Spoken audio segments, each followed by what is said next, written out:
All right. Welcome, everybody, to the Great American Town podcast. I am your host, Sean Farmer. My co host, Mr. Dan Denier, Me? the one and only Dan Denier. Yep, I'm on this show for my good looks and my humor. You know, it's funny. People always say, you need to have more. You need to have, like, when we had the young kids on there, like, we like having the little kids on there because they're cute and all that. And then we had a couple ladies on here, and they're like, oh, we like having, a pretty lady on there. We don't have a pretty lady or a handsome guy in here tonight. It's just you and I. Well, I am here. I was going to bring you You have someone who's handsome.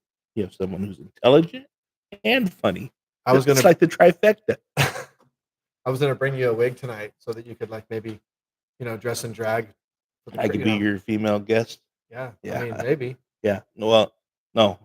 The president says there's only two genders, male and female. For the record, for the audience, what is this? Is this alcohol? No, it's tea. Oh, that's so fun. I've got a cold. We got to visit the green room. I wish it was alcohol, but the green room was closed before the show started, so we didn't get to visit that. Anyways, if I was feeling better, it would be. Welcome, everybody, to episode 7 of the Great American Little Town podcast. This is episode 7. This is like where the the Jedi comes out, and it's crazy you said that, because when I saw episode 7, I thought the same thing. I was like, this was like a Star Wars it's thing, like, or something. Because when you hear episode something, you always think of Star Wars. Why is that? Yeah, I don't know. But it's funny you said it, because I thought the same exact thing. Yeah, that's crazy. I mean, if you watch a Netflix show or anything, it says episode 1, episode 2, episode whatever. But anytime someone says, "Oh, episode 6 or episode 5 or episode 7," you subliminally think of Star Wars. I do. Well, the first 3 were 3, 4, and 5, right? Yeah. No, 4, 5, and 6. 4, 5, and 6. Yeah. So episode 7, I don't know which one that is. Yeah. All right. Anyways, we got a great show tonight. It's just Dan and I going solo. It's what we call a freestyle show. We're just gonna wing it and just go off script, and I think episode 7 say things we probably regret. Say things we probably regret later. So. But no, really good show. Got some good topics. Got some important topics and some fun topics. And I look forward to sharing some cool stories with y'all. We're going to talk about waterslides tonight, skate parks, and we're going to talk about serious stuff like sexually violent predators. Yeah, that's good. Things we don't want or need in our community. Exactly. Yeah. So we're going to touch on that a little bit, and then we're going to talk about a cold case mystery that Mr. Matlock over here has solved. Well, actually, I think it's more solved. Yeah, we solved. So it's like you can be Sherlock Holmes and I could be Watson. Yeah. There you go. Yeah. And that'll be fun to talk about. But first, a little housekeeping. So to please all the legal staff, the Great American Little Town podcast is an independently operated, not-for-profit. That still bothers me. Every time you say that, it bothers me. Every time you say that, pause so you can say that. Yeah, that needs to change. Hey, I'm used to it, man. I'm a public servant. It's all free. Yeah. Not for profit broadcast. Any statements, views expressed by the host or its guests should be considered independent of the city of Galt unless otherwise noted. This podcast is neither sponsored or approved by the city of Galt as an official city news source. Although it is a very good news source, it's just not an official city news source. The views and discussions of this broadcast are solely that of the host and intended as an independent source of news and especially a source of entertainment, which was why I have Dan on the show, because without Dan, there wouldn't be any entertainment value at all. Somebody had to bring the entertainment to the show. That's right. Are you still working on the little circus acts that you're going to do to the show? You were talking about you're going to bring some circus acts to the show. You still working on those? Yeah, I'm working on those. Yeah, my juggling skills still aren't quite there yet, so I haven't jumped up the knives and chainsaws yet. Yeah, we don't have work comp on the show, so we're gonna keep the. By the way, if you're in a cough, I don't. I try to bring it over here. Yeah. All right. Well, anyways, so shout out to anybody. Does anybody you think off the top you want to give a shout out to at the moment? We can do it throughout the show, but. Yeah, I don't necessarily have a shout out, but I have something I'll bring up later in regards to. Well, I wanted to shout out to my friend Matt Wilson in Scotland. I don't know if he's watching the show tonight, but he has watched it in the past. So I've been enjoying his pictures. He's been sharing. He lives way up in called the Upper Hebrides, like the Isle of Lewis. Like it's so cool. I for those of you watching, so I love one of my bucket lists is to go to Scotland. If I could go anywhere in the world, first place I'd go would be Scotland. I'm just fascinated by it. And when we did their, you ever done one of those DNA things, like whatever? So mine was like 60 something or 70% Scottish, and then the rest of it was like Wales, England. It's all Great Britain, but primarily Scotland, which is interesting because I wonder why I'm so fascinated with it. I don't know. Do the Scots wear kilts? They do, right? According to Braveheart, right? Yeah. So at the next city council meeting, I want you to wear a kilt. Well, you wouldn't see it anyways. Come sitting down. That's okay. Wear the one with the banner across it. Yeah, good. Well, what are you, Dutch? Huh? I'm Swiss and Norwegian. You're Swiss? Okay. Mostly Swiss and Norwegian, but then there's a mixture in there. So should I bring you some chocolates next time, and you can eat chocolates on the show? If you want to, I like chocolates. Isn't that what the Swiss milk chocolates? Yeah. I want you to wear Swiss milk chocolate. I want you to wear a yodeling outfit. I want you to yodel. It's not a yodeling outfit. It's what the heck is it called? It's not a yodeling outfit. Yeah, I know. It's not called a yodeling outfit, but whatever it's called.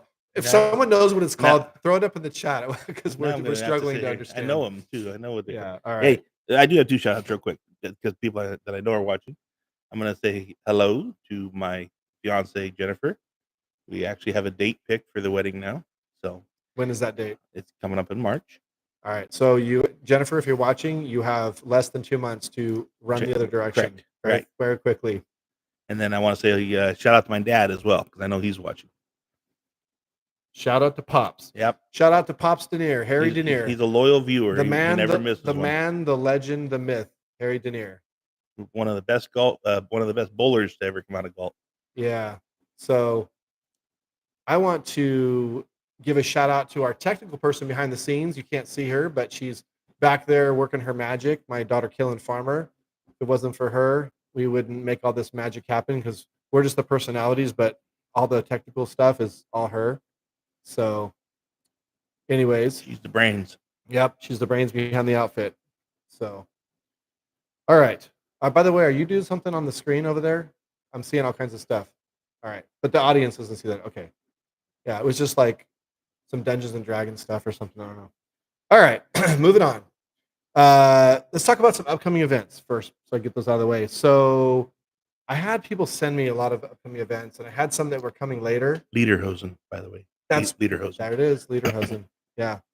This Misty Breeze says suspenders, overalls, or coveralls. Yeah, no, we're sorry. That's not they're coveralls. Thanks, though. We appreciate it. Lederhosen. All right. So Friday, the 24th, which is 2 days from now, River Rock Brewery is having a comedy night. So shout out to River Rock Brewery. They're having a comedy night. I don't know the details of it, but I just know that they're usually free. Okay. They usually don't charge, but obviously you want to buy some beer and support the business. So check out River Rock Brewery, North Lincoln Way, down by the hotel, by the old Galt Herald building. That's the current Glidden Brothers air conditioning. Yeah. So check them out. Check out a comedy show. And then the next day, also at River Rock, they're doing a chili cook-off from 1 p.m. to 4 p.m. I don't know the details, if you can enter it, if you can come and be one of the test judges. I have no idea anything about it other than just there's a chili cook-off from 1 to 4 p.m. at River Rock Brewery on Saturday. And I know they've shared the information on their Facebook page, so go check out the River Rock Brewery's Facebook page. Yeah. You can get all the information for both those events on there. Or follow them. They're on social media, so you can check it out there. So a really great event I want to bring up right now is coming up on February the 7th. It's the Night to Shine. So Night to Shine, if you're not, those of you who are not familiar, it is sponsored by the Tim Tebow Foundation, and what they do is they go with churches all over the place. Apparently, it's something like hundreds of churches all across the United States. Actually, in other countries, I've been told. And they do like a prom kind of thing and fun and activities. Like the night is they pick them up in a limo and all this stuff, and it's for special needs. Right. Girls and boys, and people volunteer as what they call buddies. It's like an escort or chaperone or whatever.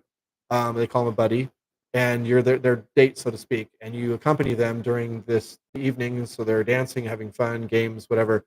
So the cool thing about this year is it's going to be in Galt. It's a big deal because I was told it's never been in Galt.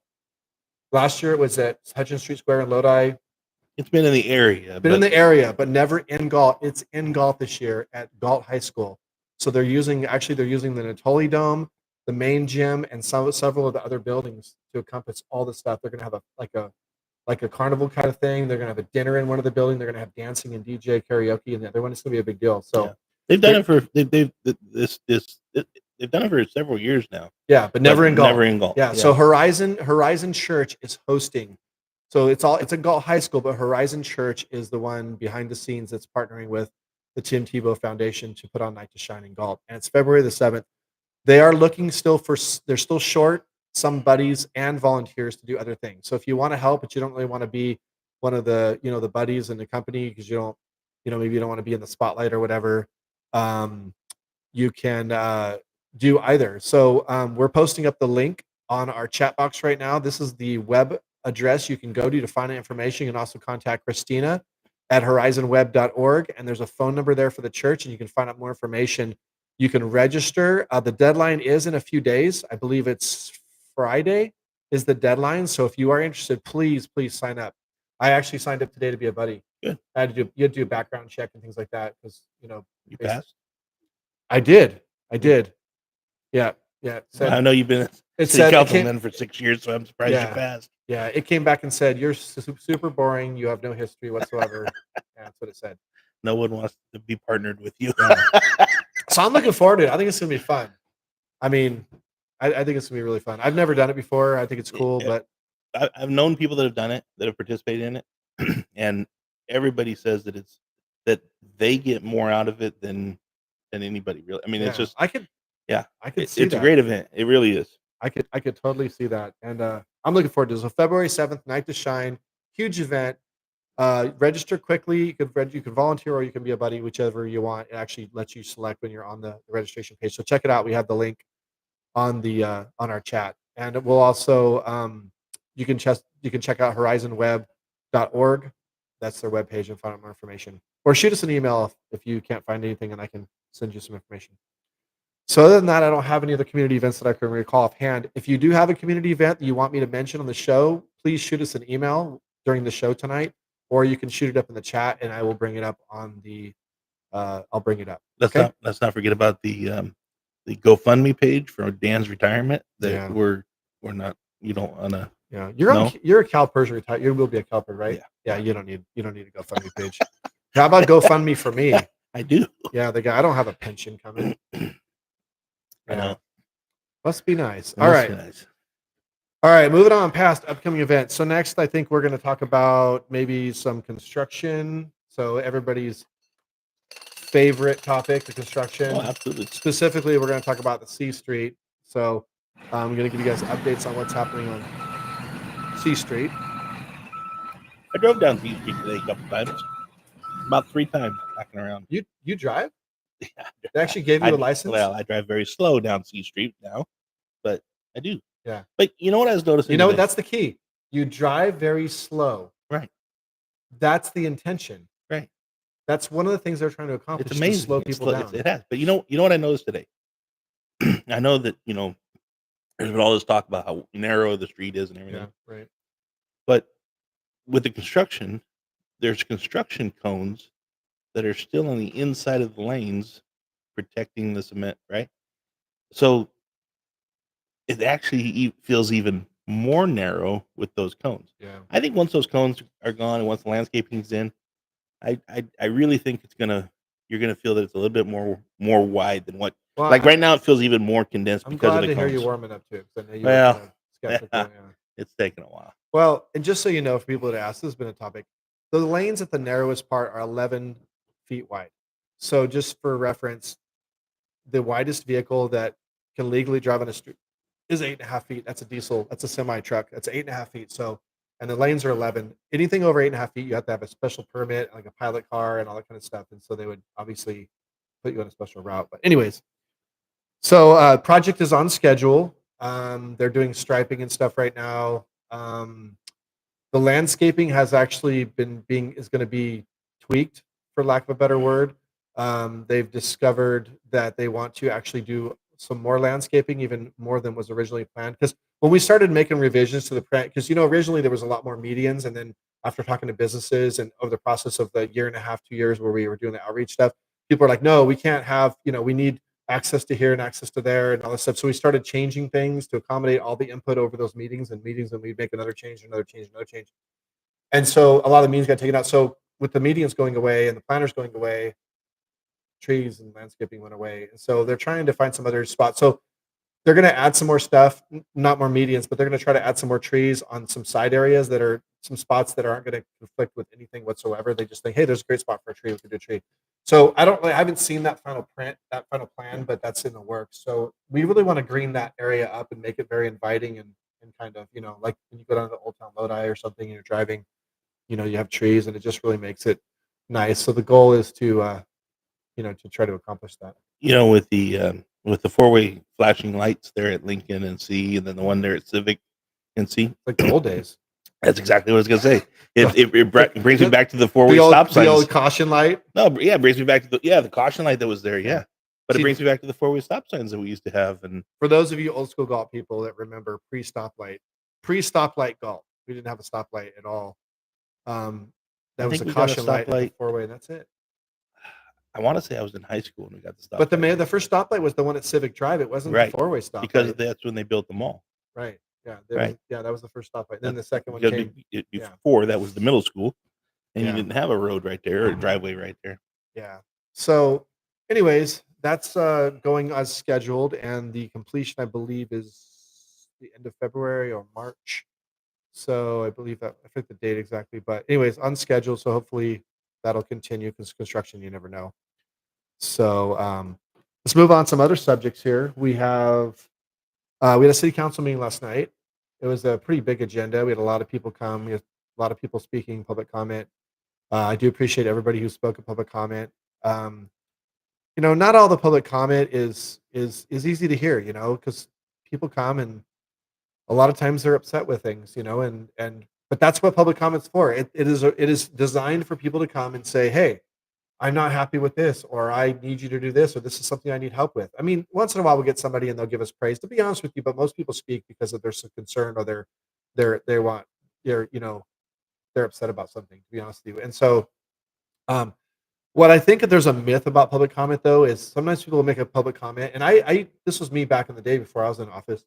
You'll make a public comment and they'll say like, what are you going to do about this? Or what are you going to do about that? Or why can't we do this? And they're looking at us and then their time runs out and they go, and they feel like that we're just ignoring them. We're not responding. It falls on deaf ears is what the because the narrative is that a lot of people we're not believe. supposed to engage with people at the public comment. The rule is public comment is for you to make a comment, but we're not supposed to engage. That's not a back and forth, that type of thing. We're not allowed to do that.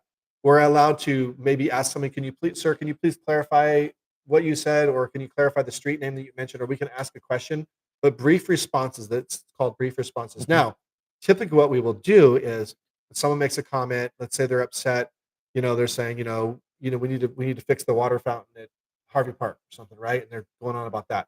Well, when they're done and then their time's up and they go back and sit down, then we as a council could say, Mr. Parks and Rec Director, could you please reach out to this gentleman, give me your phone number, and be in contact with him so we could try to figure that out? Or can you please see that fountain gets fixed? Or we can give direction to staff or the city manager, whatever. And typically what we'll do is if it's something like if it involves the police, we'll ask the police chief, Chief, can you please step over there and hand him your card and so you guys can make contact? I mean, that's what we try to do, but we're not allowed to have a back and forth discussion because these are non-agenda items. And so and that's what I was going to ask you, Sean, is because I know from being on the school board and planning commission, but that's what I was going to have you clarify. Why can't you engage during that public comment time? Because the public comment is designed for non-agenda items. And what would happen? Like who tells you can't? Is it the city council that tells you can't engage? Is it the city manager that tells you can't? It's city policy. It's more, right? Well, it's more than that. It's more than that. Part of it is you technically could be violating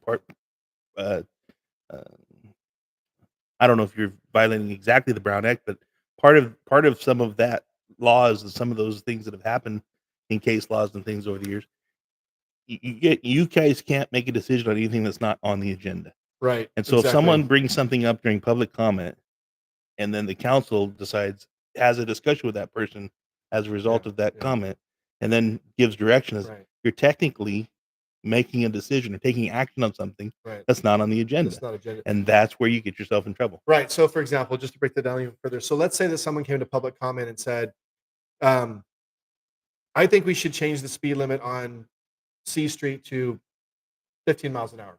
I think you should do that. City council, I'm here to demand that you do that. That's a non-agendized item. It's not on this discussion, whatever. If he said that and then all of us said, you know what, we agree. What do you think, Councilmember Pratton? You agree? Yeah, I think we should do that. What do you think, Councilmember Rodriguez? Yeah, you know what? Who wants to make a motion that we change whatever? So then we just made a policy decision and we had discussed and made a decision about Right. something that was not agendized and advertised publicly. So if someone was out there that wanted to argue against that or come and And speak, legally, they that's don't where get- you get yourself. they don't get an opportunity to do that. And so that's why all the agenda items on the agenda are published, and they're online, plus they're at City Hall. They're required by law to be published in certain places so that people know what the items of discussion are going to be, so that people have a chance. And it's required to be posted 72 hours in advance. So for you a have to- regular meeting. regular meetings 72 hours in advance, so that they have an opportunity to come forward and speak and plead for or against something in the community that they. Now, if you make a public comment, let's say we had the same comment, at the end of the meeting, there's an opportunity for what's called future agenda items. So each council member can bring up a future agenda item, and I could say, earlier we had a public comment by Mr. Smith, and he wanted to lower the speed limit to 15 miles an hour. I really think we should bring that back as an agenda item. We need to have a discussion about that. And if I get consensus from at least two of my fellow council members, because And the consensus is only to bring it back for discussion. right. So the consensus is to agendize it and bring it back, to put it on a future meeting when it can be fit in as an official agenda item where we can then discuss it. The community can come forward, make their public comments and all that kinds of stuff. So that's kind of how it works. So there's just a big misunderstanding about how public. But it is important, and again, from my years on the school board and now being on planning, it is important for people to understand we do listen to the comments that the public makes.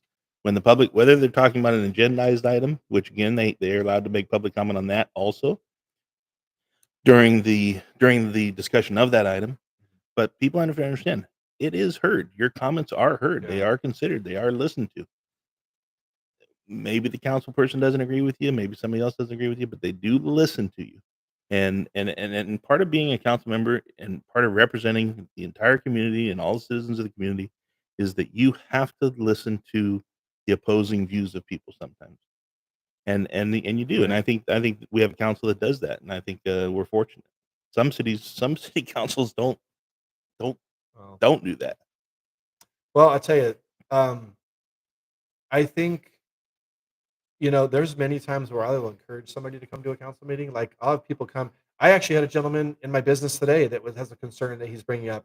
And I told him, look, I'm trying to work on it for him behind the scenes, but I'm like, look, if you really wanted to get some progress on this, I think you should come to the council meeting, bring a neighbor with you, and speak about this and plead your case to the entire council. Because I'm just one person, right, and I can't make decisions on my own. I mean, even me and another person can't make decisions. It takes 3 out of the 5. It's the majority. So I will tell people you need to come to council meeting. I encourage it. I actually don't mind having a ton of people at the council meeting and standing up there, even though sometimes they'll say some things that they're not happy about, and they might say, I'm unhappy with the council because of this, or I'm unhappy with Mayor Farmer because of this, or Councilor so and so.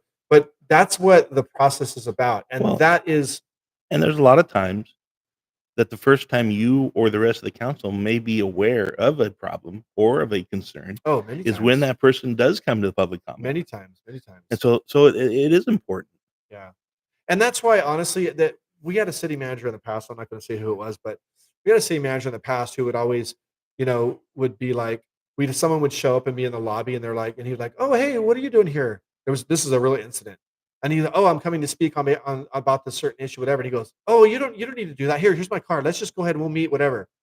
I mean, that to me is just like, that's not appropriate. No. Like, if he's there to speak, let him speak.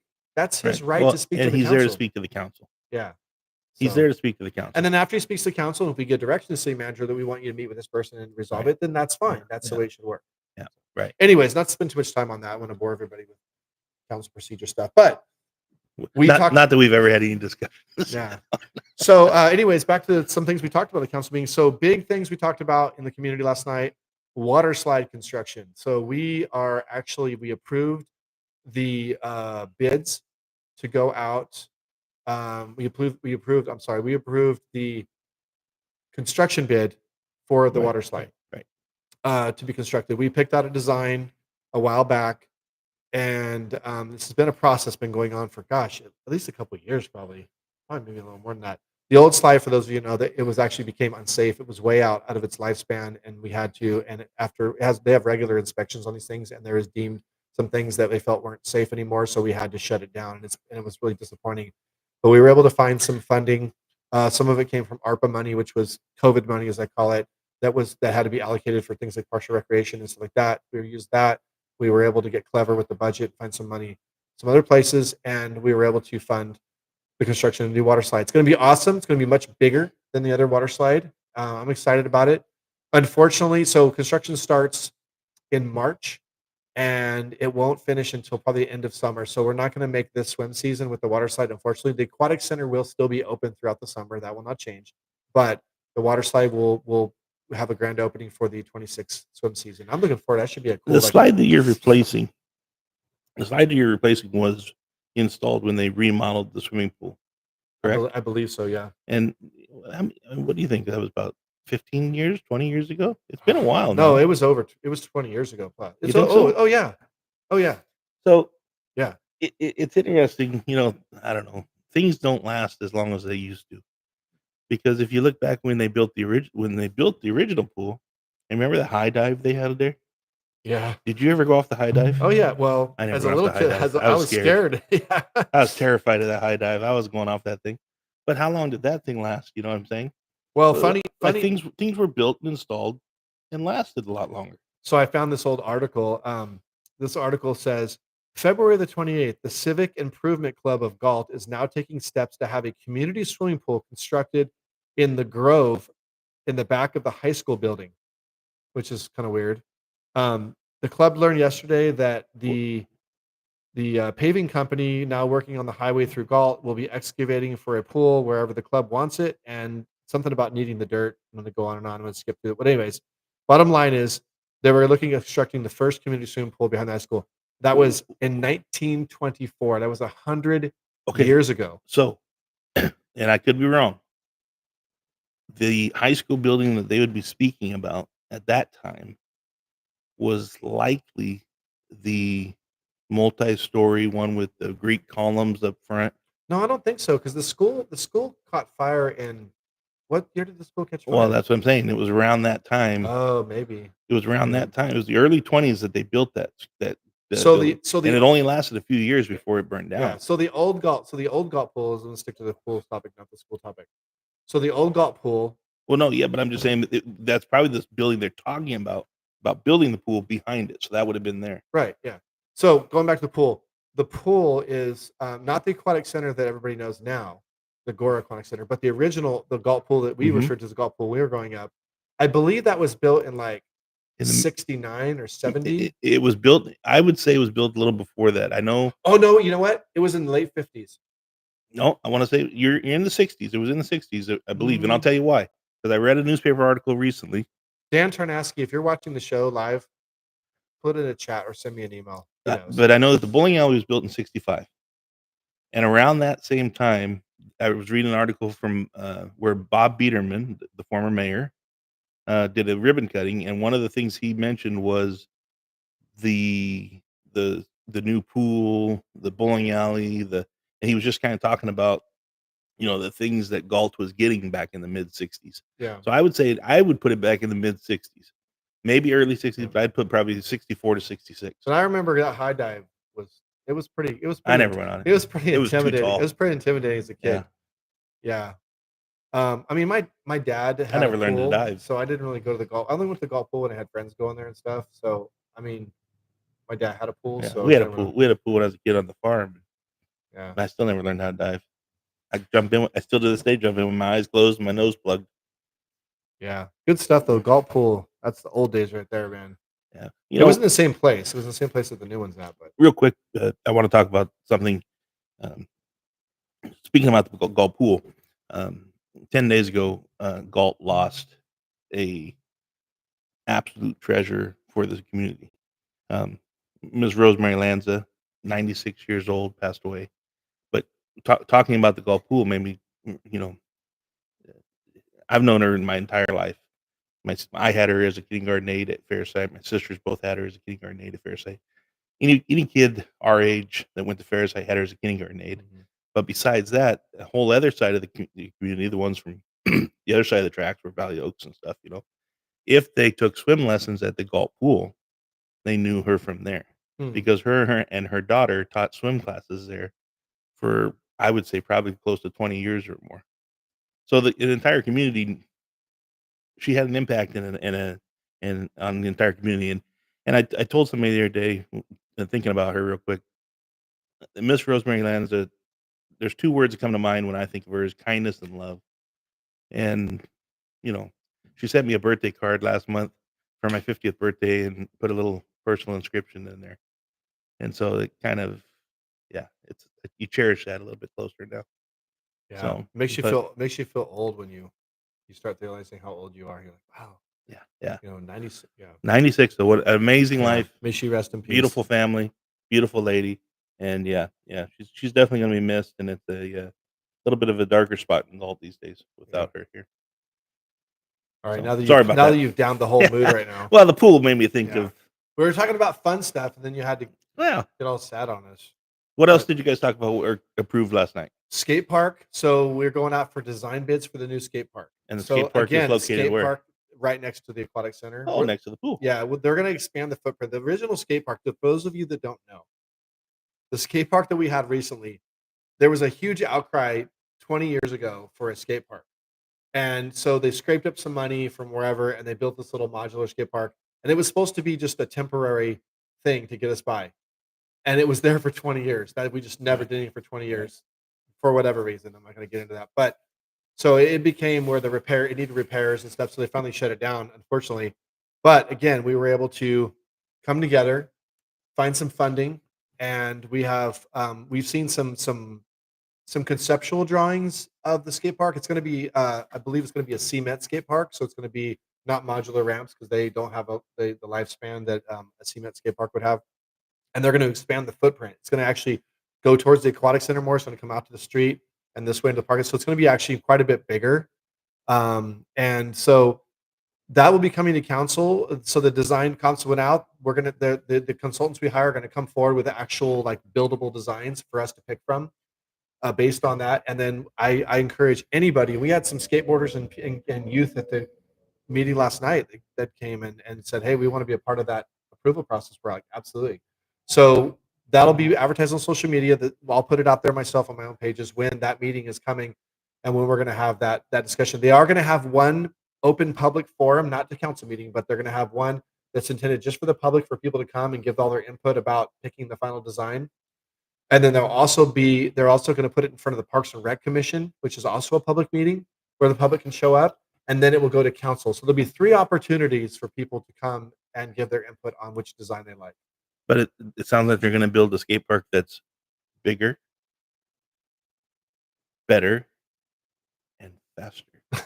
Sounds like the $6 million man, right? I'll tell you what. Wasn't that the description of him? Something like that. Faster. I was a BMX kid growing up in Galt. That was like my thing. I was my friends were skateboarders. I was a BMX guy. So to have a skate park would have been like, I mean, that would have been like saying that Christmas is going to be every day. Like as a kid who was on bicycle, we would have just freaked out if we were going to get a skate park. We used to ride. We would find a rumor like, hey, we heard a rumor that somebody has this half pipe like out on such and such road. And we would ride our bikes and skateboards miles out in the country in search of some ramp that mythically existed. And then we would see it. Oh my God, there it is. It does it. And we'd go knock on the door. Hey, my name is Sean. And my name is, hey, can we ride on your ramp? Yeah, sure. It was like no big deal. Don't worry about liability. Don't worry about insurance. Just, yeah, go ahead. I had a skateboard when I was a kid. I'd sit on it and scoot along. Never could ride a skateboard. Never ever could. We would go. So where we would, because we didn't have a skate park. So I don't know if any of my old skateboard friends watched our show or anything, but where we would congregate would be where, what's the bank there on the corner now, across from 76? The Banner Bank. Banner Bank. So Banner Bank was the bank of Alex Brown back in the day. Well, we would hang out. They still have the stained glass window. We would hang out in that parking lot and ride our bikes and skateboard in that parking lot. There was parking blocks there and all that kinds of stuff. And then we would go across the street to Don's Dandy Mart, which is now where the 76 is, right? Is it a 76 or is it a Shep? What is it? It's 76, I think, yeah. And when you would get sodas and candy and stuff and we'd hang out. But our whole world, that's where we did, because there was no skate park or anything like that. I mean, you'd be lucky if you could even find a big parking lot, because we didn't have the Save-Mart Plaza wasn't there. None of that stuff was there. So to find a big open parking lot that was smooth to skateboard or whatever, Yeah, good luck. So we're I mean, kids nowadays, this is so cool for our youth to have, these facilities and they're gonna have this new stuff too. Do you think they'll ever eventually, because this is being installed, like you said, by the flea market and the current pool, and Mhm.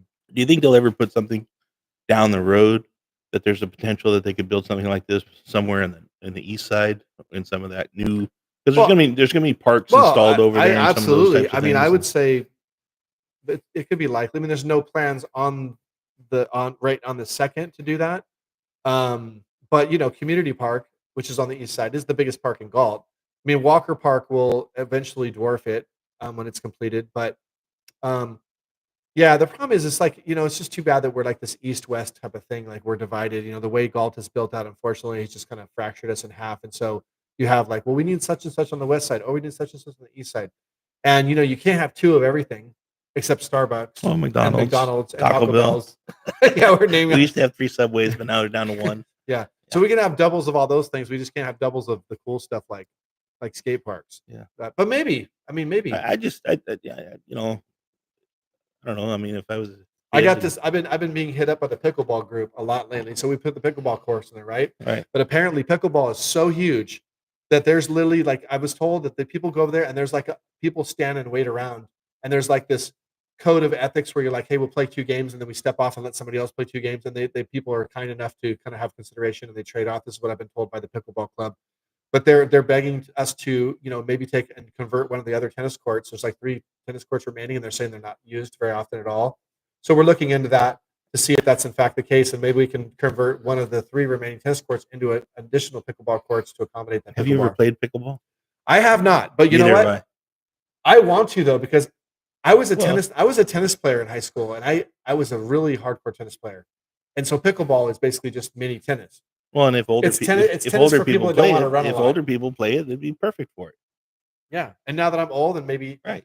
I don't want You to run around that much, maybe yeah. you So know, the Drag Creek Oak subdivision, they have their clubhouse and they have yeah, like a little putting green that they've built in it. But Mick, I believe they have a pickleball court. well, it says that on their sign, but I I haven't believe they seen do. it. I believe they do. That's pretty Yeah. cool. It's by the Yeah. clubhouse, I Oh, believe. I mean, the game is just like Yeah. overwhelmingly popular now, Yeah. and I've seen people play it. It looks super fun. Yeah. It's like it's like playing doubles tennis at the net. When you're at the net, and everything's just volleys. It's kind of like that. Yeah. So no, Yeah. I do. I've never played I had it. a friend invited me to play, so this summer I'm definitely gonna try. Yeah. So I mean, I've had pickleback shots of Jameson, but I've never played pickleball. I don't know if that's the same thing or if they're close to the same thing. I wonder why they call it. I wonder why they call it pickleball. Right. Where do they? I wonder where the name derived from. Somebody needs to Google that. If Somebody, anybody some, knows that's watching the show that uses the chat, it, wa- please. If anybody knows, I want to know why they call it it's pickleball. likely that it was a couple of drunk guys from like Wisconsin or something that were just in their garage one I day. mean, it and wasn't decided like to, there wasn't like, oh, I hit the ball, put you in a real pickle. Oh, it's called pickleball. I mean, there has to be a reason why they call it pickleball, right? Yeah. I mean, I why don't know. But why do they call it tennis? There's probably a really good reason for that, but I That's don't know. probably French or something. Who knows? Yeah, exactly. But the Americans, when we come up with games, we name them after vegetables. Let's call Right. it pickles. Right. Let's call it tomato ball. Right. The French are like, let's call it tennis. Yeah. Like or whatever. If it is Lemon effective ball or something. Yeah. Yeah. But we're just like, yeah, let's call it pickleball. I don't know. Anyways, nobody's answered the question, so maybe nobody knows. But That was the trivia question for the day. yeah. Oh, maybe we should make that the trivia question. Yeah. Yeah. All right. There we go. $10 gift card. I got a $10 gift card to Coffee Shop Bakery sitting here to give out to someone. If anybody can tell me why they call it pickleball. First person to send an email to greatamericanlittletown@gmail.com or answer in the chat. First person, I'll have Killen will be monitoring it. First person to see with the definite or the now we won't know if it's the right answer though. I guess we'll just have to trust If it sounds good enough, yeah, that'll be good. if it sounds like a legit Yeah. answer, maybe that'll be a winner. I like my answer. 2 guys in Wisconsin, drunk guys, just in their garage one day, started hitting a flat beer can back and forth with tennis rackets and decided that it's pretty close. Yeah, maybe. All right. Anyways, What else we got? we don't know. We don't know anything. I thought we knew a lot of stuff. We don't know anything. Not when it comes to that. Skate park. Talk about skate park. Talk about water slide. I guess we should talk about some like really bad stuff because it's important. So, for those of you not heard, the Sacramento County is looking to place an SVP otherwise known as a sexually violent predator, to be placed in the sphere of Galt. It's actually about a point 0.4 miles just the other side of Twin Cities Road on Hochschild Road. So it's definitely in Galt, in my opinion, not actually in the city limits, but around the edge. Um, and they're looking to place him here. And so we've had this happen before in Galt. We a few years ago, or a couple years ago, we had another one, and we were able to. The public came out and wrote a lot of letters in opposition, and we had people ready. And I myself and some other public officials were actually in queue. We were on Zoom at the time. We were actually in queue, ready to make public comment at the actual hearing to lobby against that. And actually, the judge had so many letters and all that. They said, you know what, we're not gonna grant this, and we're gonna look at a different location. The thing with this location is that it's in it's really within it's within a half mile of 3 different schools, including Liberty Ranch High School, which is very alarming. It's actually close to a bunch of I know someone who lives right next door to where this is supposed to be, and he has young children, and he's really upset about it. Obviously, the whole neighborhood, the people live in Hochschild are upset. So we're going to have a special council meeting on the 28th of this month, which is next week at 6 p.m. It's only going to have one agenda item, and that is to rally against this. We're asking everybody to come and express your support in opposition of the placement of the sexually violent predator in Galt. But in the meantime, what we need people to write a lot of letters or emails, whichever is easier. Email probably easier. And we're going to put up the email address in the chat right now. It is SVP Dryden. Dryden is the last name of the person. So it's sexually violent predator Dryden at sacda.org. So our the web address, the email address to write an email to is going to be on the link. The deadline is the 29th of this month. It's very important you send your email before the 29th. And these letters or these emails need to be framed very professionally. They can't say anything like threats of violence, like if this guy gets placed in Galt, this is what's going to happen to him, or we're gonna do this, or we're gonna take the law into our hands, and all that kinds of stuff. Any letters like that will be rejected by the judge, and they will be not of any help at all. So please do not write that. Write something from the heart. I have children. I know I live in the area. My kid goes to McCaffrey. That's within a half mile. My kid goes to Liberty Ranch. Marengo Ranch is also close. There's neighborhoods that are close. This is not the appropriate place to place this guy. There is places further out in the county or somewhere more rural in Sacramento County, if he has to be in Sac County, that's a better spot than where they're going. I've been told, I actually called the DA. So you and I were in Tahoe on New Year's, and I spent an hour while we were in Tahoe walking around the casino on my telephone talking to the Sac County DA, and then actually the case manager called me back, and they're being really super helpful. And he gave me a bunch of information regarding this, and they're not in favor of it either. No, they're not. No, they're not. They're not. They're not the ones advocating for placement. This is something that the state of California, is looking at doing. It's not a DA thing. It's not the city. The city council is not in favor of it. The DA is not in favor of it. The citizens aren't in favor of it. So to be clear, he's being placed in Sac County because he's from Sacramento County, but he's not from Galt. And it's my understanding from my research that he doesn't have any ties to Galt. He doesn't have family here. He doesn't have what we call resources here. So this is a very good point to make. He doesn't have resources here. Why are you placing him in Galt? He doesn't have family here that he can, lean on for support. He doesn't have any roots here. He wasn't born here. None of that stuff. So why are you putting him in Galt?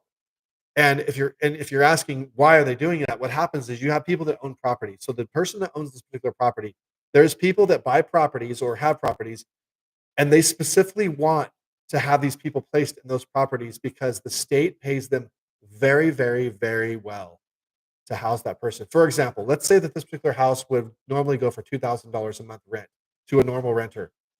The state will pay them something like $6,000 or $7,000 a month if they'll house that person. They do that because nobody wants to house them, so they're incentivizing it, right?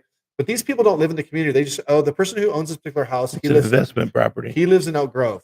I don't know his name, and I don't want to put it out there, but you can do your research and find out. It's public records.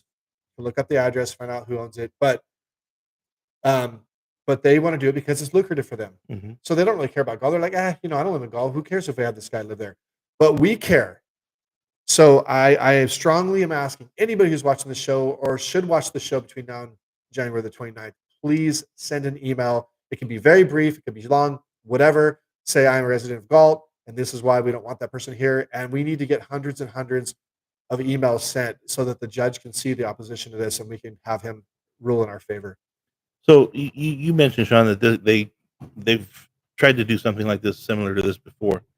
Was that going to be a placement within the city limits? The previous one, was that going to be a placement within the city limits, or was that just outside the city limits also?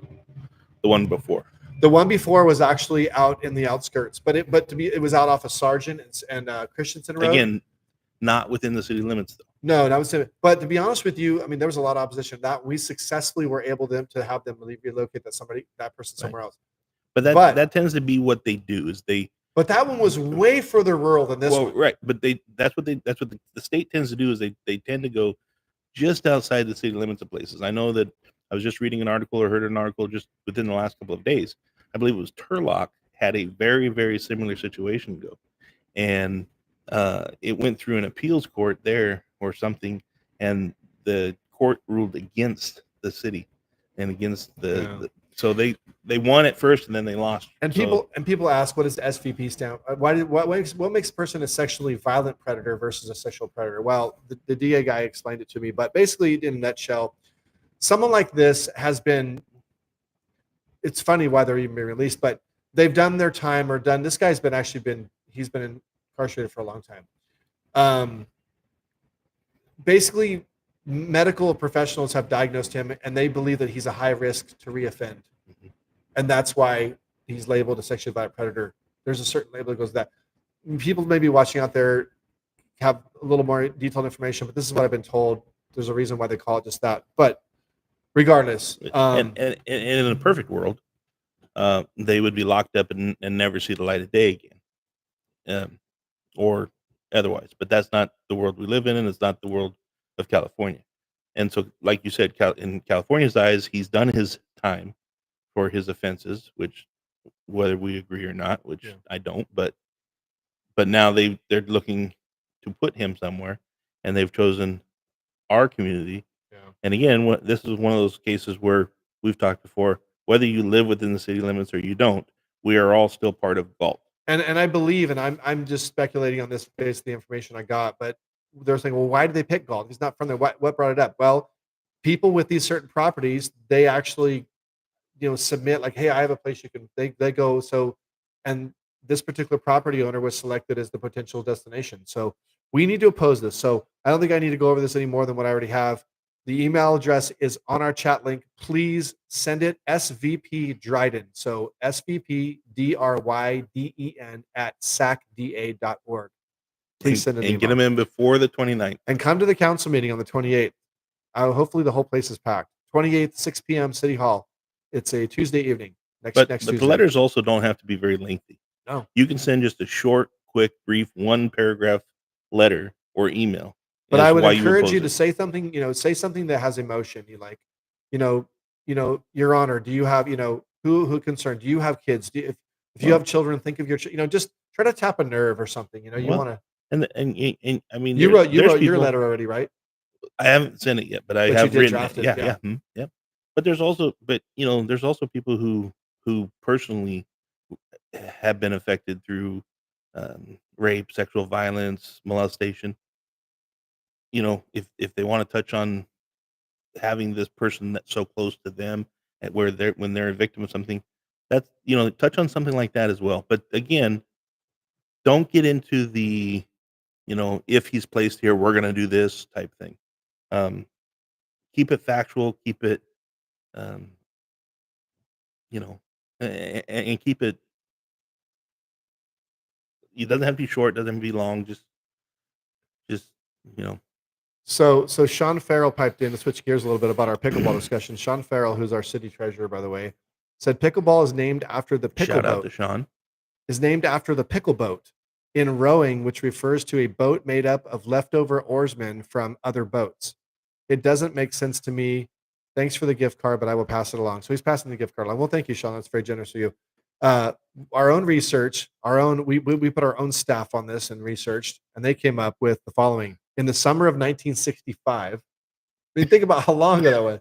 In 1965, pickleball was founded by Joel Pritchard, Bill Bell, and Barney McCollum on Brainbridge Island in Washington. Within days, Joan Pritchard had come up with the name pickleball, a reference to the thrown together leftover non starters in the pickle boat of crew races. Many years Hmm. later, as the sport grew, a controversy ensued that a few neighbors said that actually Joan had named the game after the family dog Pickles. Joan and the Pritchard family have held fast for decades that the dog came along a few years later and was named after the game. So they're saying they named the dog after the game and not the Hmm. game being named after the dog. But anyways, so there you go. 1965 pickleball named after uh yeah, that is bizarre. What 60 does that have years to do? What ago. does that have to do with a sport with rackets? I don't get that. 60 Maybe it years had ago. something to do with like they use like chopped down oars or something to do that. Because the pickleball paddles are kind of like, I don't know.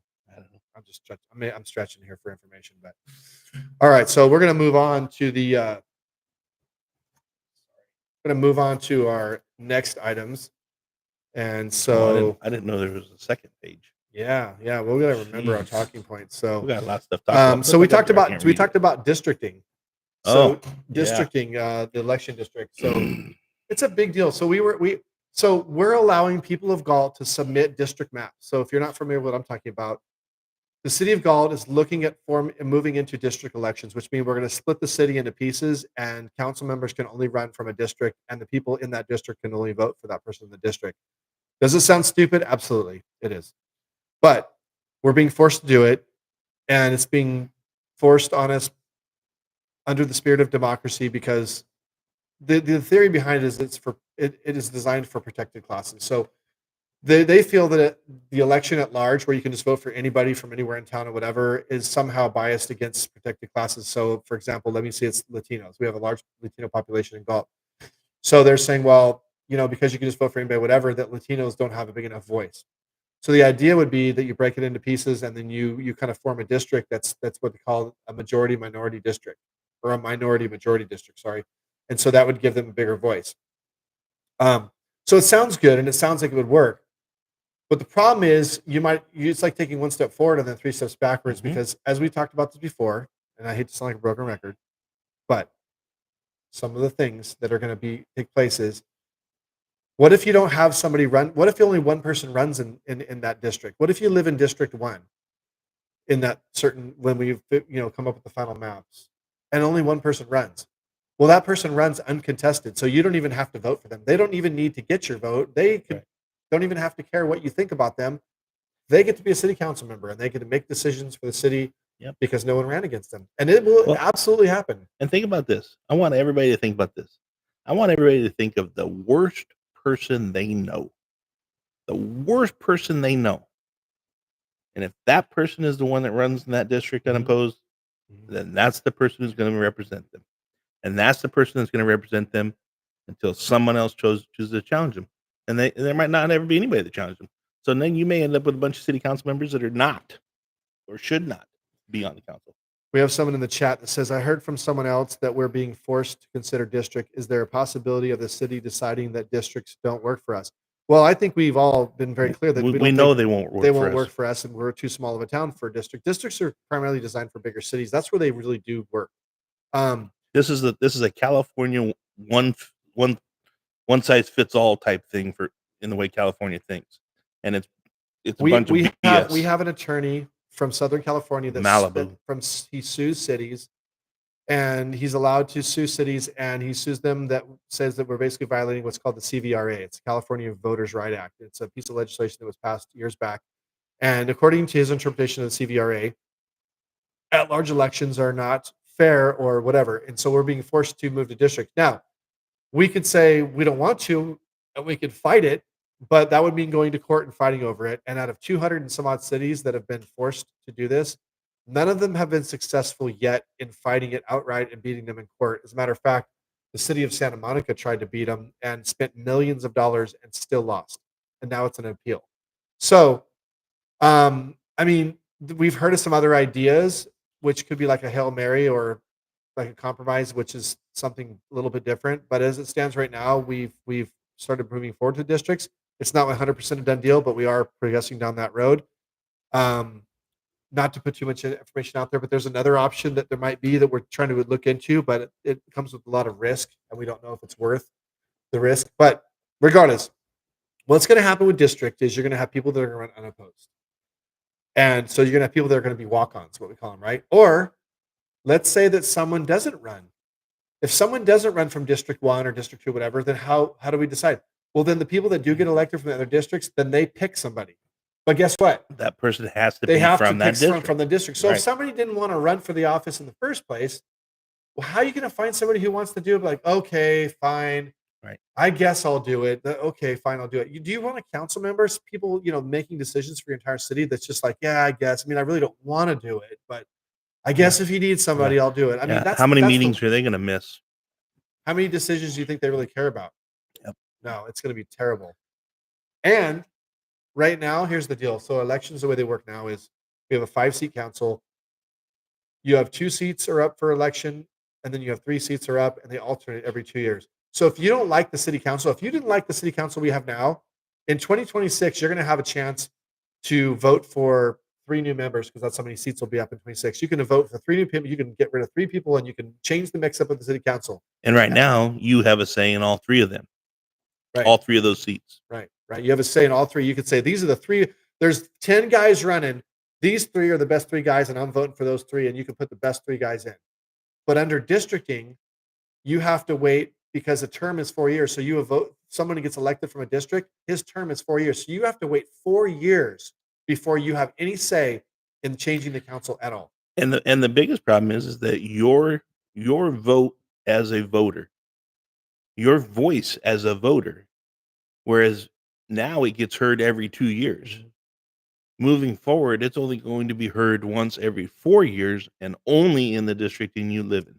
Right. That's it. And again, you could say, oh man, that councilman from District 6, man, he is a mess. He's just ruining our town. And so is the guy from District 5. Those guys aren't good anyway. But guess what? If you live in District 2, you can't change that at all. It's going to be up to the people in that district to change it. So it's garbage. There's a lot of caveat. And here's another thing too. Let me give you another hypothetical. Let's say you have 2 guys that run in District 6 and they're competing. So it's a contested election. And then you have one guy over here that runs in District 2. Okay. So even though he really doesn't have to get votes, they're going to still count his votes. So let's say he gets like 500 votes.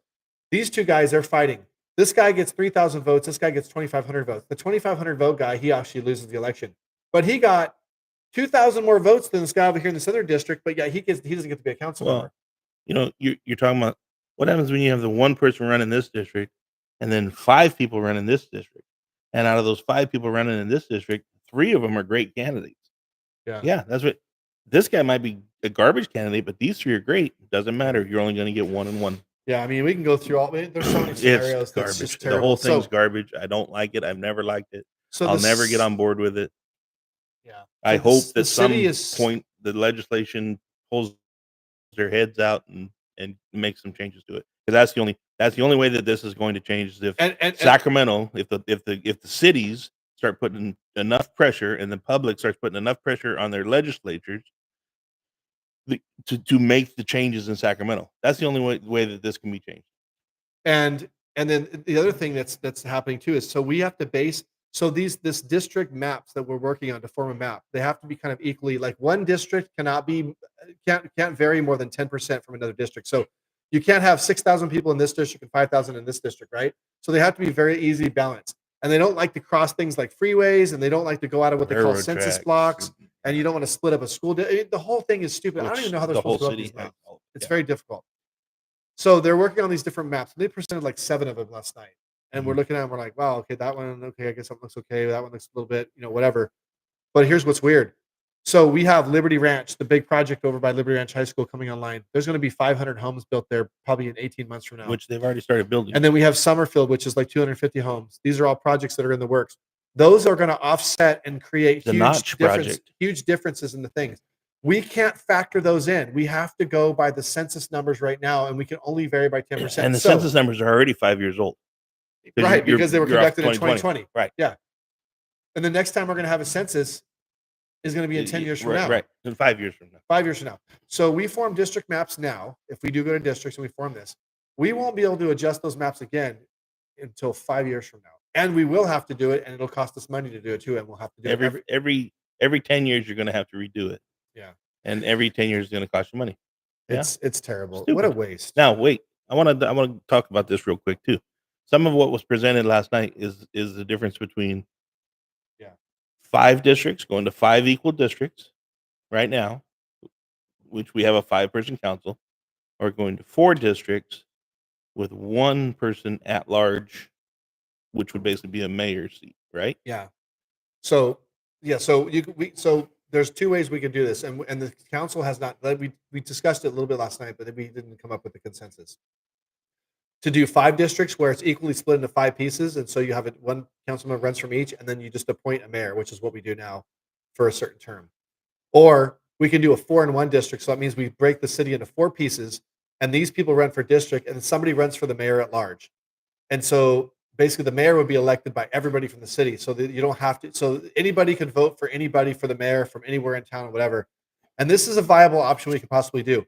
Now, some people don't like it because they don't like what they call the strong mayor. I don't believe we have to do it where the mayor has some greater power than the other council members. But if we do that, I mean, I'm being open minded because I want to do what the public wants because this is their decision. But for me, if you don't like your elected person in your district, at least you can vote for the mayor, and the mayor can be someone who speaks on behalf of the entire city, and so you still have a voice. You feel like he could act on behalf of everybody instead of something being beholden to a district. So let me talk about that. Let's say that you run, Dan, you run for District 5 in your district and you win. Okay. So you have this little neighborhood, your neighborhood, right? Those are the people that voted for you. You're beholden to them because they're the ones that elected you. And I'm over here in District 1. Okay. We're at a council meeting. We got some money. We're trying to decide Measure Q money. We're trying to spend Measure Q money for parks. Now, there could be a park that really needs money that we should be spending the money that's maybe in District 3. But there's a good chance, I'm not saying I would do this, but it's very high, and it's possible, and it's very probable that I'm going to be like, well, we need to really fix these benches over here in district, 1. My district really needs these benches. You're going to be like, no, Mr. Farmer, District 5, we really need that money over in our district because we got whatever. Everybody's going to be vying for that money. It's going to cause this division mentality. Well, and I'm not saying that you see this on the high school board because I think the high school board's lucky that it has 5 great board members right now. But I think what you see is you kind of see because the high school district had to do the same thing because the same lawyer sued them, so they've already gone to districts.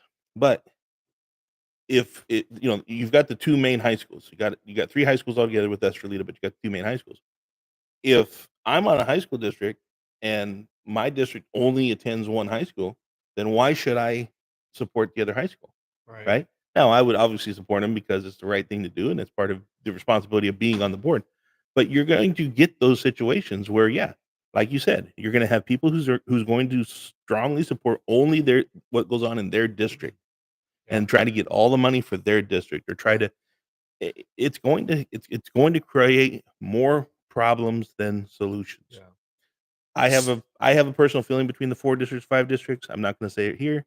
I do have a strong belief on which is better and which isn't, and but And just so you it know, is an look, option. and just so you know, I mean, look, I'm the current mayor right now.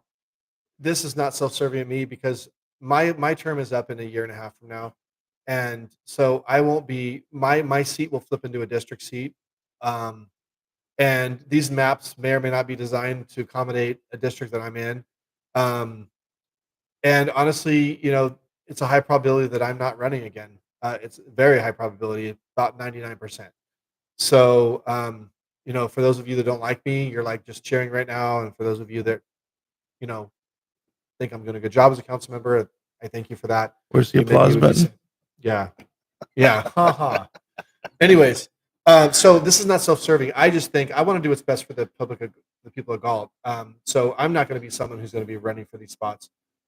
At least that's the way I feel now, and I'm pretty certain. So, but I think that it's the best thing because I think if you have someone who's acting on the behalf of the entire city, then he can be the voice.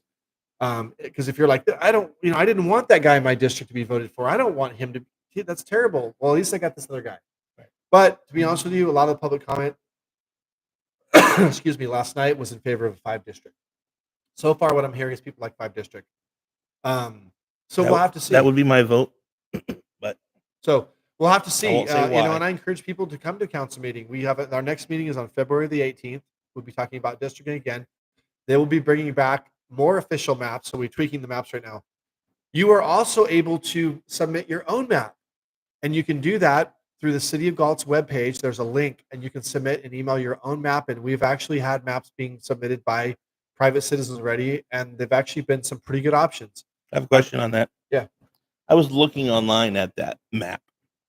It's a map of the city, and it's And broken, by the way, those maps are on there. You can see what maps have been and it's broken down by, I don't know, neighborhoods or census blocks and stuff. Yeah. census blocks. One of the census blocks is the island that's north of Twin Cities Road, which is where the sewer plant is. Yeah, there's nobody that lives there. Nobody lives there, No, I know, but they have to. but include yet it they have a because number of like 25. No, there's no number there that I know of. Online, there was a number. Well, there's no people that live there. They have. I know it has to be included in a district, but you shouldn't, like, if nobody lives there. I know nobody lives there, unless you're counting the pigs and chickens and sheep out at the FFA barn. Yeah, they have. So they have to include it because it's in the city limits. So, but anyways, if you go to the City of Galt webpage and there's a link under the top. I think it's under government, and you drop it down, and it says district elections, and then you can look at the maps and all this. We're going to post the link to the city's webpage on it's in our chat box now. Thank you, Kalen, and you can check out the maps. I encourage you, if you think you have Yep. an idea for maps, submit them. We hopefully we have a lot of people. So we will. Now, real quick too, you mentioned that they don't like to use freeways and things to block, but the maps that they showed you last night, They do. they did have to, because you, in a situation like Galt, you almost have to at this point. Well, After the next census, then maybe that changes, and the freeway becomes a divider, but not right now.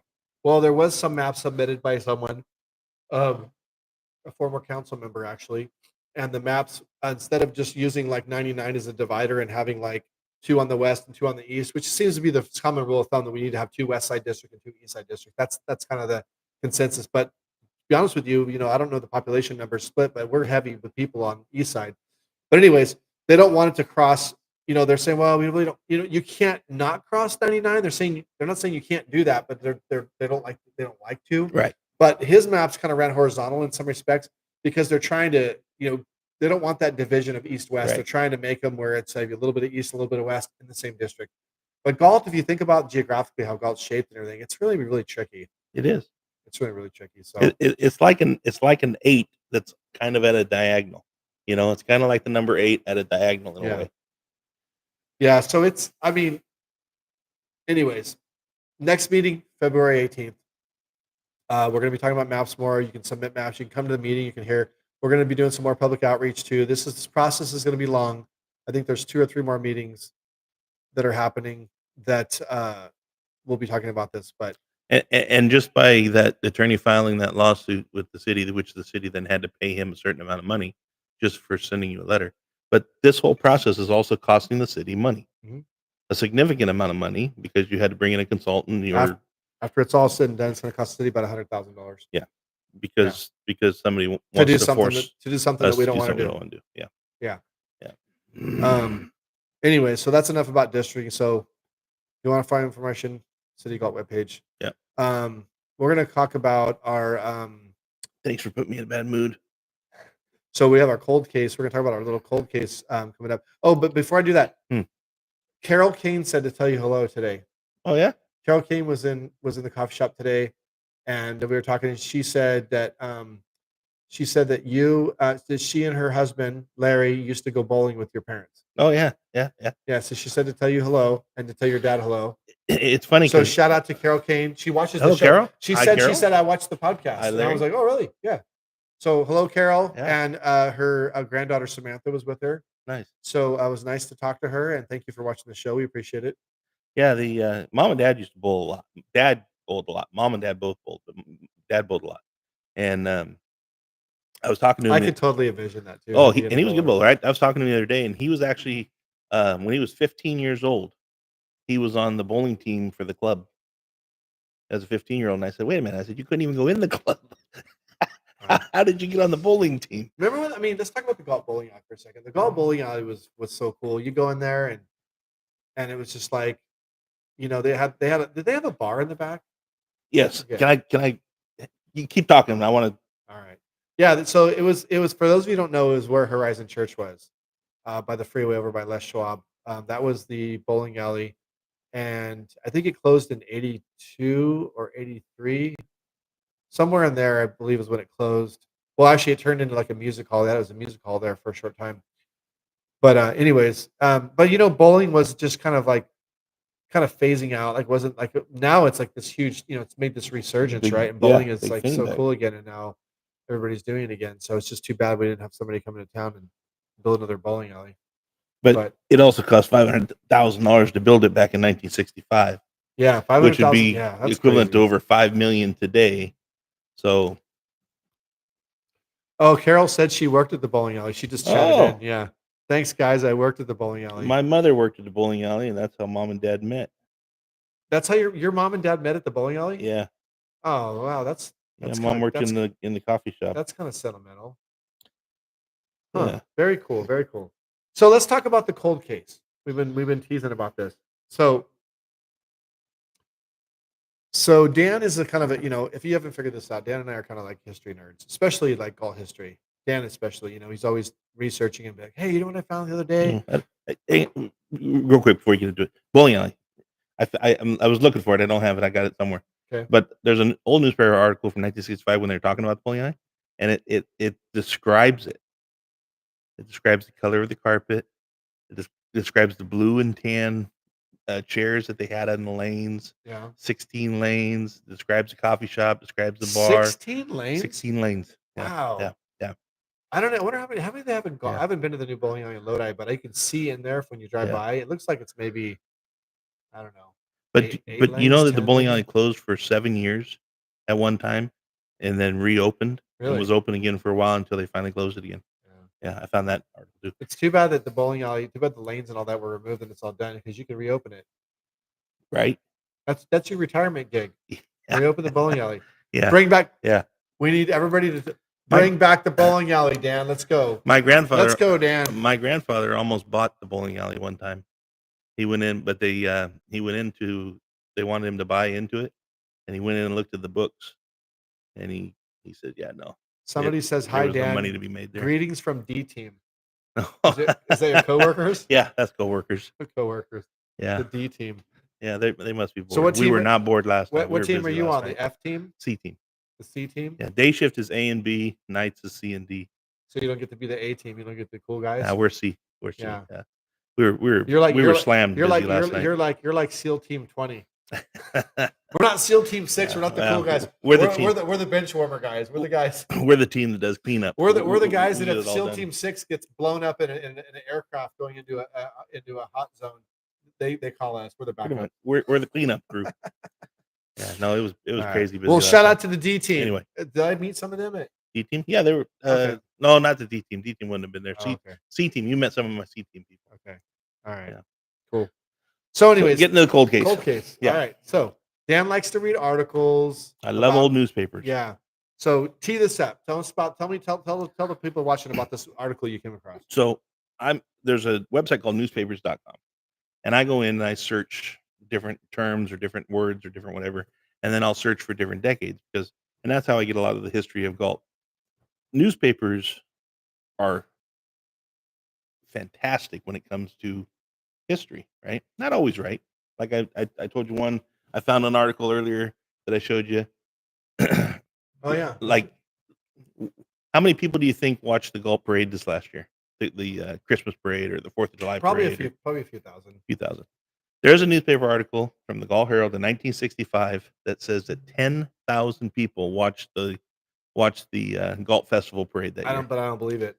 Why? Because there was only like in 1965. Okay, let me. I can probably come up with a close figure. So there was 7,000 people in Galt, 7,500 to be exact, when I graduated from Galt High School in 1990. Right. 1965. Okay, was 25 years earlier, right? 3,000, 4,000, 5,000 25 maybe. years. There was maybe well, okay, I can tell you. My dad graduated in 1962. There Right. was 2,500 people. Right.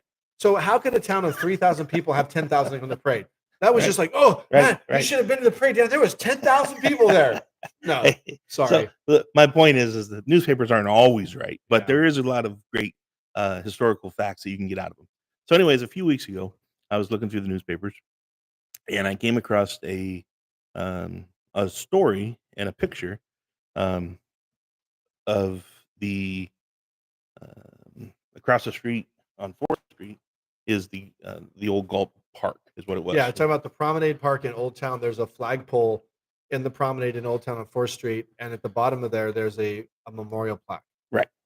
And so there's a picture in the paper from 1957, and it was talking about the war memorial, and it had a picture of Stan Seifert, who was the FFA president at the time, Orville Fletcher, who was the high school superintendent, Tom Kelly, who was the FFA sentinel, Irwin Gross, who was a member of the Chamber of Commerce, and then Rufus Posey, which is my fiance's grandfather. He was the FFA advisor or the ag teacher at the time. Anyways, they had gotten together in 1957 and had created a new plaque, did a fundraising. They cleaned up the park. They planted some stuff over there and cleaned it all up and stuff. But they created and rededicated in 1957 a World War I war plaque. The original war plaque that was dedicated in the park was for Lippy. George Lippy and Joseph Smith. Right. These are two World War I veterans that were from Galt. George Lippy was the only person that we know of that ever died in World War I that was from Galt. His parents owned the first winery. He died in France. I forget the name of the battle, but it was about a week before the war ended. So it was really tragic. But Joseph Smith came home. George Lippy did not. So these are two World War I veterans from Galt. And so this article talks about they're rededicating. The plaque was replacing the original plaque from 1918, which was later stolen and then lost. And I actually found another article since then that said that the plaque was stolen, recovered, and then lost again. Really? Yeah. Yeah. So there's another article. So it was an original plaque that was placed in 1918, a year after the war ended, right. Honoring these two veterans, right? And then that plaque was stolen, and then went missing for a period of time. And then you found another article that said it actually was recovered, but then went missing again. Yeah. Okay. And so the plaque out there that we've known to be out by the flagpole the whole time, we thought was the original plaque that was put in there, but in fact it wasn't. It's the plaque from 1957. It was put there in 1957. Right. So the one that was there from 1918. So Dan comes to me and tells me the story. Yeah, a few weeks ago after our podcast, we were talking. We just walked outside and we were talking, and I mentioned to you that, hey, I found a newspaper article talking about that plaque down at the flagpole and how they had gotten stolen, and then in 1957 they built a new one and rededicated it. Oh, hold on.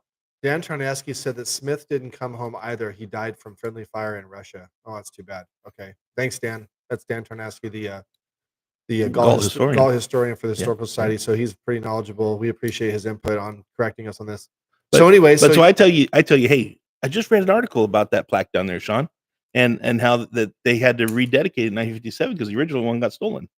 And what did you tell me? I said, I got a plaque that looks just like that hanging in the coffee shop.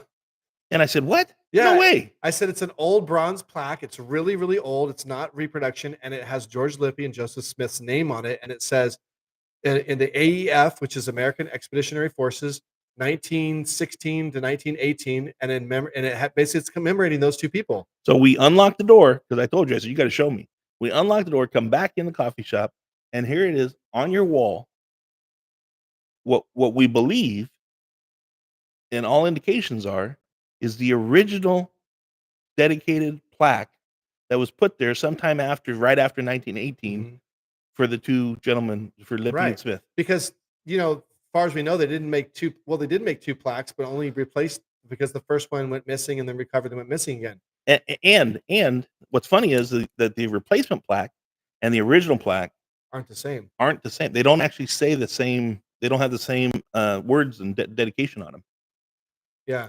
But we've basically solved where the missing plaque is. Yeah. Well, see, when I got the plaque, nobody knew where it came from.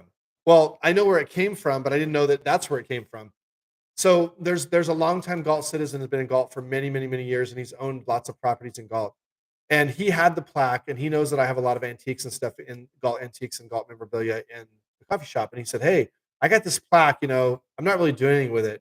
Would you like to display it? I'm not giving it to you. I'm just loaning it to you to display." Which I have some pieces that other people have done the same thing, and I love displaying people's pieces. And so I said, "Yeah, sure, it'd be great." So he brings it by, and then I was all intrigued. Well, what does AEF stand for? And also started doing all this research, started researching Joseph Lippy, or I'm sorry, George Lippy, and all this stuff. And I was like, "But where did it come in?" As well, I used to own one of the buildings in Old Town. The old I used to own he's At one point I owned the old Galt Pharmacy, which is where the tavern is now. And it was in a back closet or a box in the whatever, and it was just found. It was all dusty and whatever. And so he's like, "Huh, well, this is kind of neat." And then later sold the building and whatever. So basically, it was in the old Galt Pharmacy, so Mm. someone stashed it there. Now, there's been some theories I'm not gonna There's talk about. speculation. There's been some Yep. speculation about who Yep. possibly may have When, stolen when we it. told the story to my dad, he says, "Oh, I can tell you who took it, but we're not going to get into Yeah, that." I tell you, I know who stole that. I bet you it was so and so. He stole it. But anyways, but the long story short is we found the original plaque, and although we have a But replacement, what, it's beautiful. but what's But funny is if we don't have that conversation, if I don't tell you about this newspaper article that I read, and you don't sit there and tell me, "Well, wait a minute, I've got that plaque." Like it took us having that conversation and going, the light bulb goes off on both our heads, and we go, "Wait a minute, here it is," right? yeah. So it's just crazy how sometimes things cross or things. Just having a conversation with somebody, you go, Now, what it doesn't say is it doesn't say when it was stolen. They don't say if it's put there right, in 1918 and they rededicated a new plaque in 57. It might have been stolen in the 20s eh, or 30s or right, 40s, and maybe it took until the 50s. But based on the story that your dad said that he hypothetically thinks knows who yeah. stole it, It was based on probably in the that best 50s. bet it was in the 50s Yeah. that it was stolen. And, Yeah, and I've tried to find research. I've tried to look for the newspaper article that maybe mentions when the crime occurred, yeah. but I don't I see bet you anything. there's something out I'm there that pretty says sure it the was statute stolen. of limitations has run out on it though, so I'm pretty sure that's okay. So you know But what? You know what you should do? It's too bad we don't have access to the Galt Herald archives. We could look around the early 50s and look through all the papers and see if we can find something. that's what I've been searching. You have been searching? Yeah, Okay. I've been searching for it. Haven't found it yet, but that's where I found the article. It did say that it was found or stolen, found, and then lost again. Yeah. But I just thought it was interesting because you know, I mean, here, like I said, we were having a conversation. I just happened to say, "Yeah, I just read an article," and you go, "Wait a minute, I've got that." Yeah. So yeah, it's kind of s- uh, uh, uh, cold case solved, as you say. Yeah. You Good know, good good job. Good job. but Uh I do want to say too. As we're talking about history and these things, this is where I tell people all the time: if you've got your grandparents, if you inherit their photo albums, if you inherit, you know, old yearbooks, if you inherit things like that, those are historical documents in the way of they tell stories. They have facts. The old newspapers. Like an old photograph. Somebody might have an old photograph of someone in the park, right? But it's not necessarily what the photo is of or who the person is. It might be something in the background.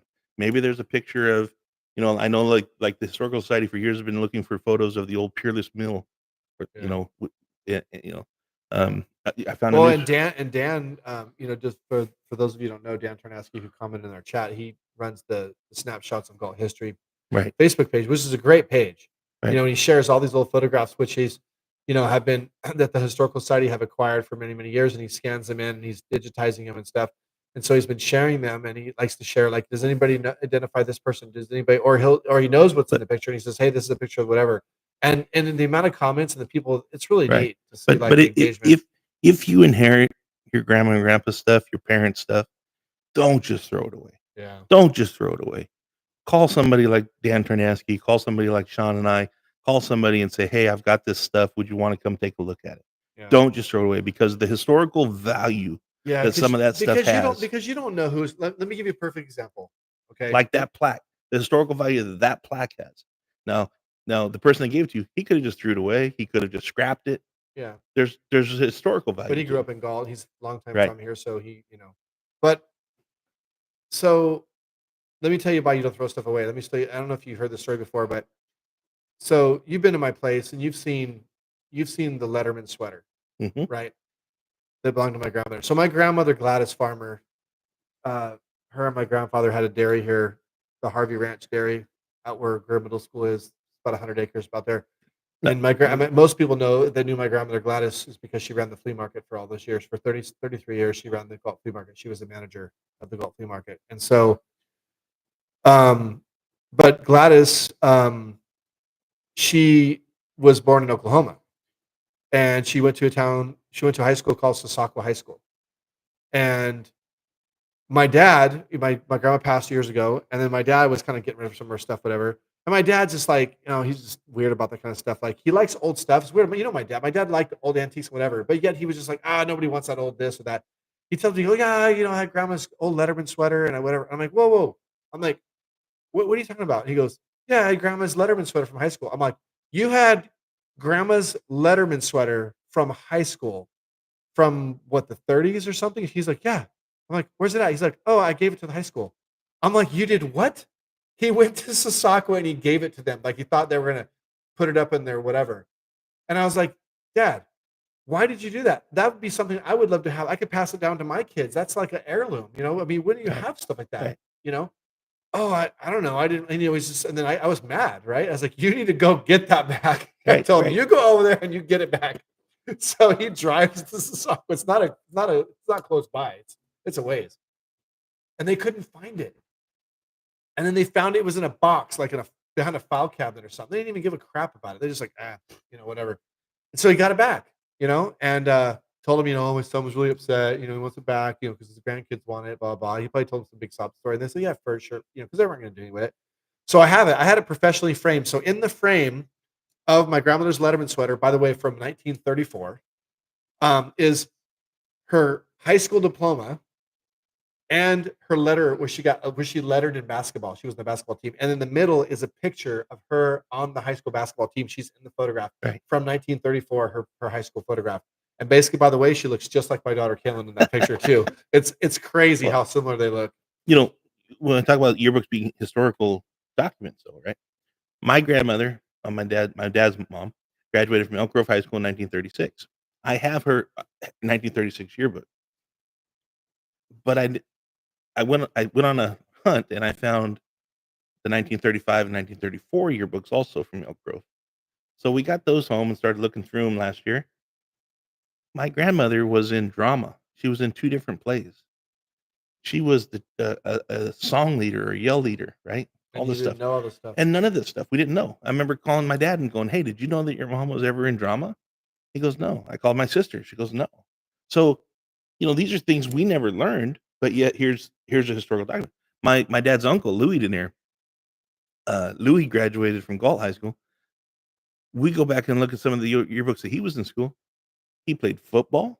Nobody in the family knew he played football. He played clarinet in the band.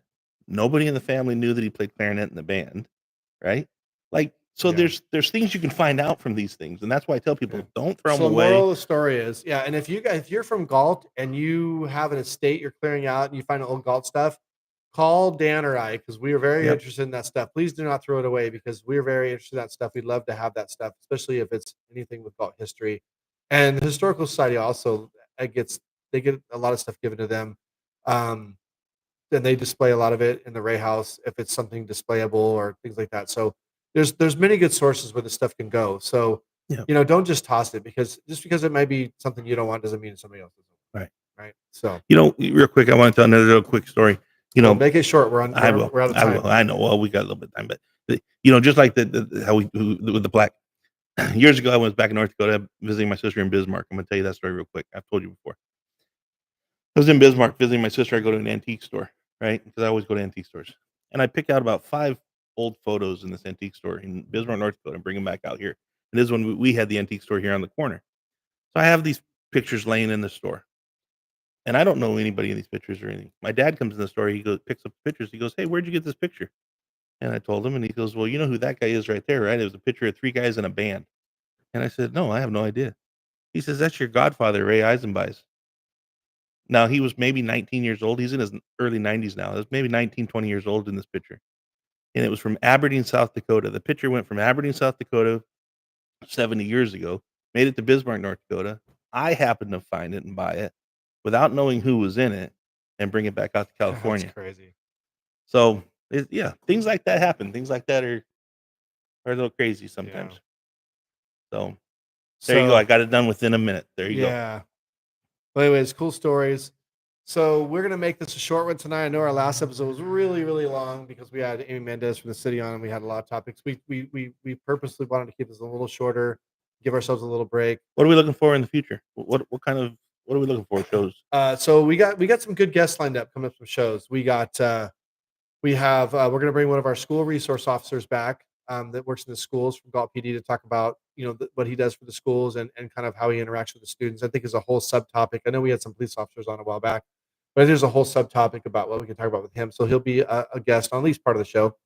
We're also going to have at some point in the future, probably in the spring, we're going to have someone from Parks and Rec on, maybe our director or one of the supervisors, to talk about some of the cool things coming down the Parks and Rec tube. We talked about some tonight, but some other things that maybe are not well knowledgeable and how things work, and just it'll be a good topic in the spring when kind of those things are real more prevalent.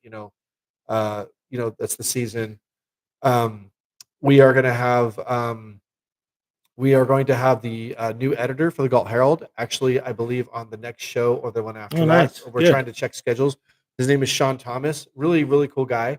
Really trying to do a good job getting the news out there. He just came on board with the Herald for the new owner. So this is the editor, not the owner.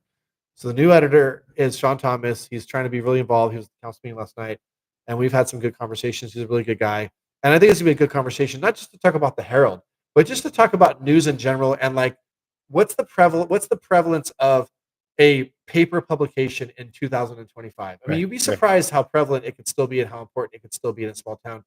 And and we have the 95632 magazine. So we're going to talk about the 95632 magazine, published by the Girlings, Express Type and Graphics. Great magazine. We'll go in depth and talk about that. It comes up quarterly, right? Yeah, quarterly. Another one's coming out soon, I think. So we'll talk about that. So they basically talk about some local publications and what we think those things contribute to the community and why they're important to the community. And then we have some other guy. I got a couple guests. I got a couple surprise guests. Something about inviting on the show that'd be kind of cool. I don't want to say because I haven't actually having a conversation with them yet, but I have some ideas. So we'll see. But if any of you have a guest that you think would be great on the show, like, oh, they should have so-and-so on the show, shoot us an email, greatamericanlittletown@gmail.com.